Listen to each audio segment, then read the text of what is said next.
channel, All Things Militia, where I discuss a lot about what's going on in the political world, but also topics that pertain to everyday life in general. If you are subscribed to my channel, thank you so much. As always, I appreciate you guys. If you see a video that you like, give your girl a thumbs up. Leave a comment down below because I want to get your thoughts on what I'm discussing. Share the video, and if you are new to my channel, welcome. You can do all those things, and don't forget to subscribe if you're interested. So I just wanted to come on here today, you guys, and talk about what everyone has been talking about, the situation between President Trump and Iran.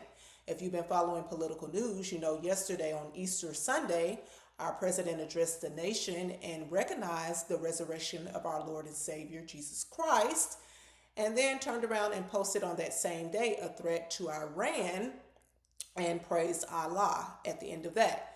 So if you woke up this morning, you woke up to this post by President Trump. This was at 8:06 this morning. Since then, there has been a ceasefire reportedly between the U.S. and Iran. So we'll see how that works out, you guys. But this was this morning. President Trump posted, "A whole civilization will die tonight, never to be brought back again. I don't want that to happen, but it probably will.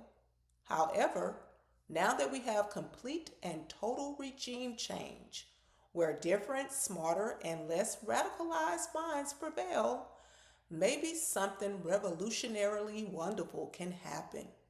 Who knows? We will find out tonight. One of the most important moments in the long and complex history of the world. 47 years of extortion, corruption, and death will finally end. God bless the great people of Iran." So he made that post this morning, you guys, and it had people going crazy. Like on both sides of the aisle, there have been calls for impeachment, saying that he has lost his mind, that he's trying to commit genocide and all of this. And honestly, I personally believe that President Trump was using that form of language to get them to take him seriously. Okay, I didn't put it past him that he would do it. You know what I'm saying? Because he has been known, to do some things. You remember when he went over there after the Venezuelan president told him to come get me, and he went over there and got him. So I take him at his word for the most part. But the language he used in this situation, I believe, was he was getting fed up of waiting for them to open the strait. So he had to take it a little bit further. But let's go into this a little bit more, you guys. This is a post of the same post I just shared on Officer Brandon Tatum's channel, where he stated Trump talks different because he gets results. That kind of language isn't for headlines, it's for pressure. Okay? Say what you want, but that's how real leverage works. Sometimes you gotta pop out and show. You know that Kendrick Lamar song, Pop Out and Show? I don't know if that's the name of the song, but he had a concert, pop out concert. But yeah, sometimes you got to just pop out and show somebody. Okay, you can take it as a bluff or take me serious, but I'm gonna put some words out there, and it's gonna be up to you to believe it or not. Has under 12 hours to reopen the Strait of Hormuz or get bombed to the Stone Age. Moments ago, President Trump doubling down, saying, quote, "A whole civilization will die tonight, never to be brought back again. I don't Bro, want hold that on to a happen." second. Hold on a second, ladies and gentlemen. Bro, Trump sound like he in a rap song. Trump sound like he doing a trap music. He said a whole civilization will die tonight.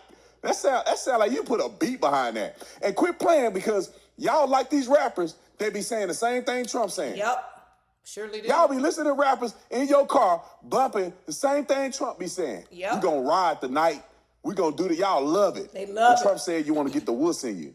Come on, Trump, man. Forget these people. Let them play tonight. He ain't thinking about that. I ain't gonna lie. I know y'all think I'm crazy, but some of y'all just as crazy as me. I kind of want to see Trump do this. No. I ain't gonna lie. No. I want them to mess around and find out, and we do what we got to do, and then we take over everything. Then we ain't got to play with y'all. We ain't got to talk. We ain't got to talk about the Strait of Hormuz. We run the whole thing. Keep playing. We'll wipe your whole civilization. Y'all have to start over. No, okay, so I don't agree with that, you guys. I believe that war should always be the last resort. You know what I'm saying? It's got to be my life is threatened or my people's lives are threatened before we, go to that extent. That's just my personal belief. But we know in this world system, war is always about money, power, resources, land. Okay, point blank and period. So, but yeah, it had a lot of people, outraged because they thought that President Trump has, for once and for all, lost his mind, that he was calling for genocide, and for him to use that type of language as a president was just unpresidential. But let's check out a little bit more of this, you guys. No! Benny always has What's up, guys? It's best Benny. news. I'm old enough to remember when Joe Biden said this on Easter Sunday in 2024. I, therefore, Joe Biden, President of the United States of America, I mean, that's debatable. Right. Yeah. Was he actually President of the United No, he States? wasn't. No. Anyway, the authority vested in me by the Constitution and the laws of the United States, I hereby proclaim March 31st, 2024, Transgender Day of Visibility. Okay. This is what Joe Biden did on Easter. Okay. This is Joe Biden's Easter message. Here's Donald Trump's Easter message. Tuesday will be Power Plant Day and Bridge Day, all wrapped up into one.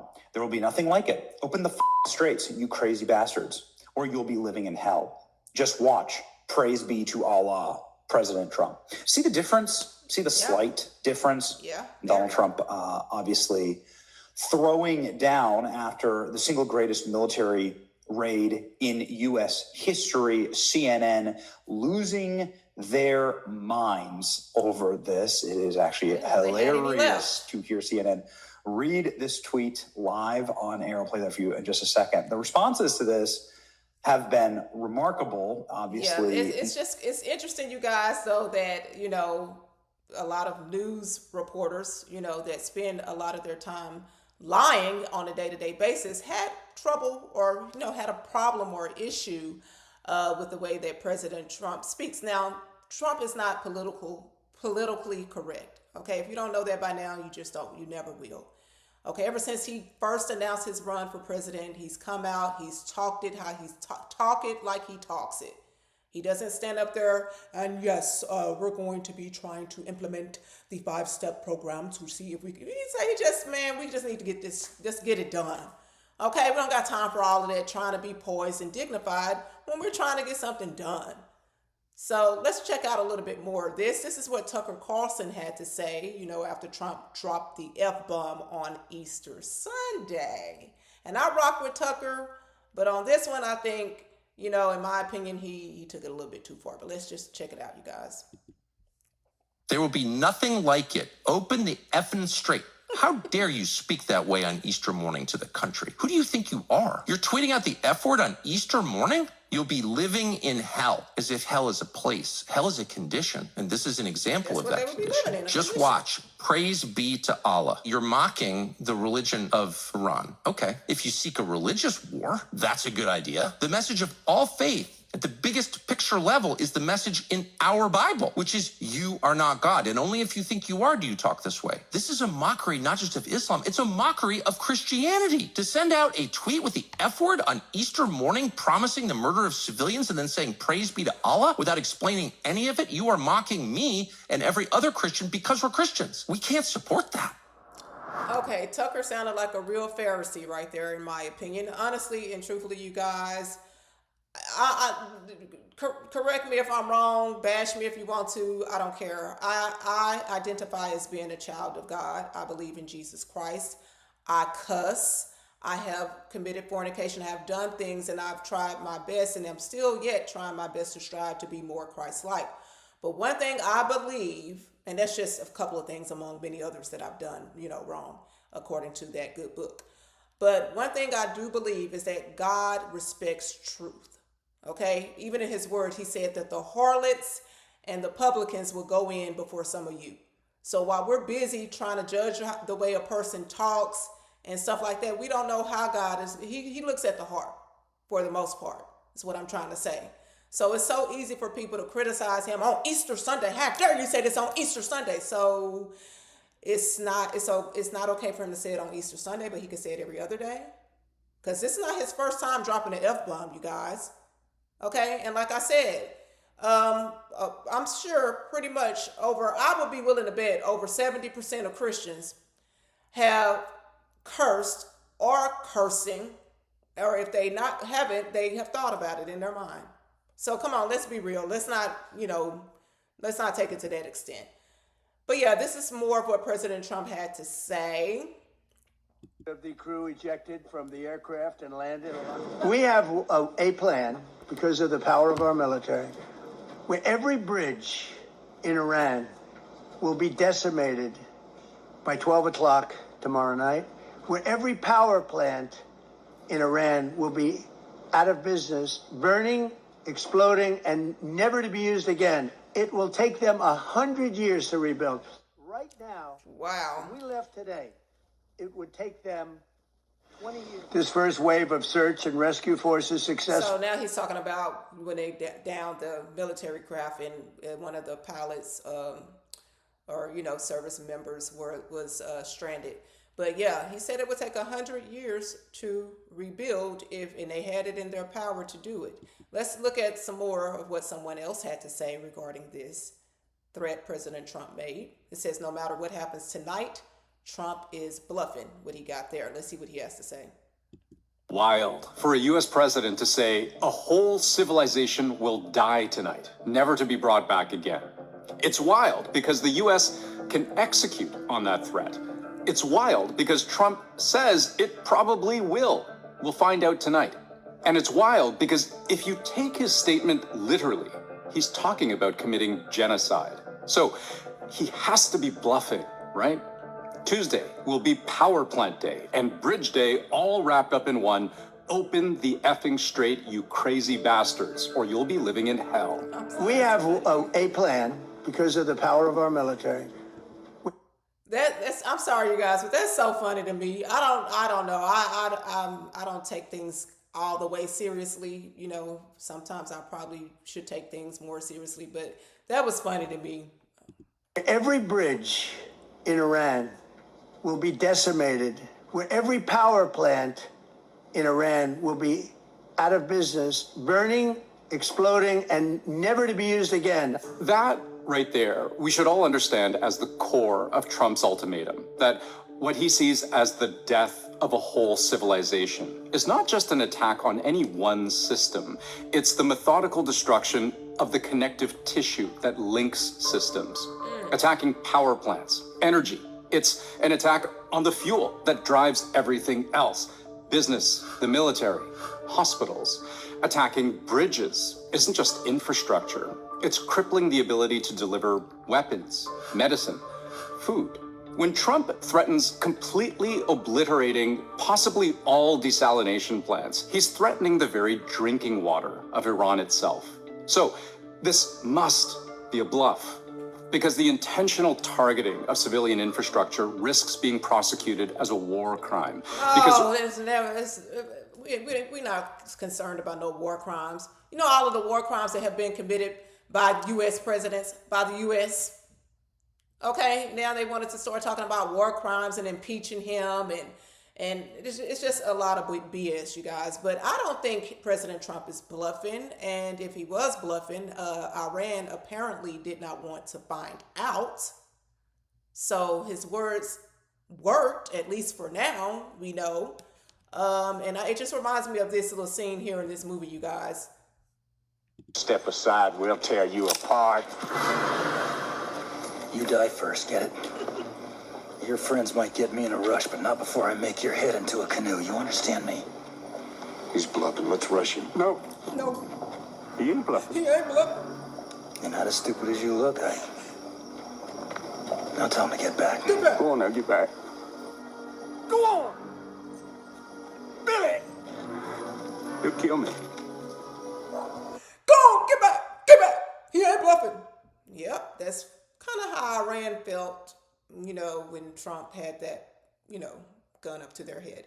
At any rate, you guys, I've always felt like President Trump was kind of like a gangster, you know what I'm saying? It was just the way that he would talk and the way that he would move and stuff. And then, he's a New York businessman. And I used to hear when he ran the first time, people complain about how he was so rude and cutthroat. And I'm like, well, aren't those characteristics that a business person has to have?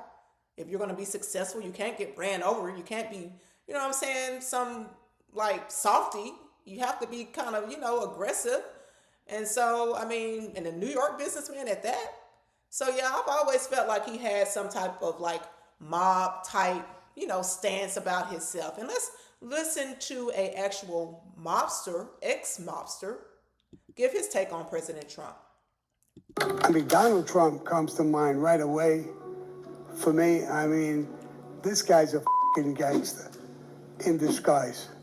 So I guess he could be a gangster. I mean, Donald Trump comes to... That's coming straight from the mob's mouth themselves. And then let me show you this one too, you guys. Let me see. It's this one here. A little bit more of what that same guy had to say while discussing President Trump. But I heard Trump was the one guy who couldn't get shaken down. When he's building shit in New York, he was surrounded by other dudes. Well, he didn't really want to get involved. Yeah. He was up in his tower. He had ex-FBI agents who was his security. So you couldn't really push too much with him. The prices came up. When you wanted to fuck with him, we had the unions, associates. We could fuck with him. He paid the VIG, more or less, but not face-to-face. Not direct, yeah.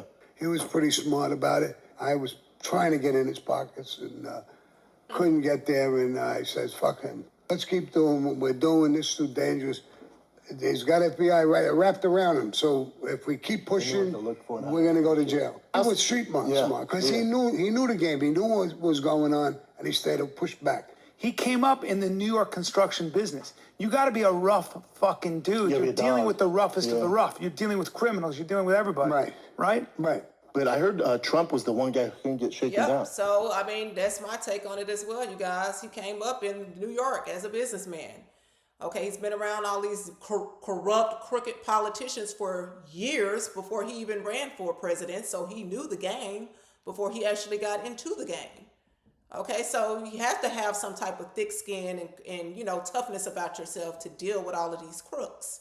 And more people like to call him a crook than the crooks that have actually been established in Washington for decades before Trump announced that he would run for office. So to end it off, you guys, I just wanted to share a couple of congressmen, their take on President Trump's gangster type style of dealing.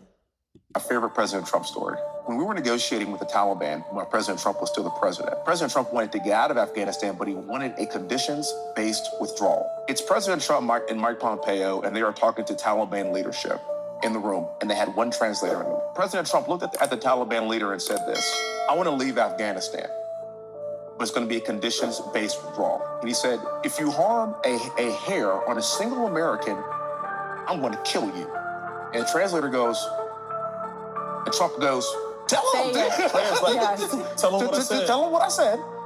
Reached in his pocket, pulled out a satellite photo of the leader of the Taliban's home and handed it to him. Shut up. Got up and walked out the room. Sure did. Do you know for 18 months not a single American was killed in Afghanistan? Wow. Sure did. That's the definition of strength. That's what I'm talking about. My favorite President Trump. Yep, that's the definition of strength. Sometimes you got to pop out and show a person. You got to let them know, I'll take it there if you really want to take it there. Okay? All this trying to be holy and righteous. Yes, we know what God expects of us. But let's be for real, you guys. We know if it's my life or your life, I'm a bomb first. We already know. We're going to forget all about that diplomatic, polite speech when we're in the thick of it. So let's keep it real. Okay? Thankfully, we have a president now that is standing up for the American people. He just said it right there. He told them if one hair is taken off, is missing, I'm going to kill you. A hair, not a fingernail, a piece of hair.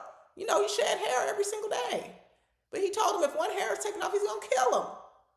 Okay, unlike the former corrupt senile president who didn't give a darn about Americans, left them behind in Afghanistan. So, I mean, say what you want about his style, you guys, but I'm all about results. When he first came out, I talked to a lot of people, and he's not presidential. He doesn't talk like a president. He doesn't act like a president. But look at all the presidents that we've had before him. Joe Biden, who couldn't even talk, okay? Obama, who was very poised and diplomatic and charismatic with his speech, But when you look at his policies, you will see he was behind a lot of destructive things that happened with our country. So I'd much rather have somebody that's cutthroat, rude, whatever you want to call it, but truthful, than someone that's deceptive and comes, like a wolf in sheep clothing. That's just my take on it, you guys. Let me know yours in the comments section below, and I will see you later.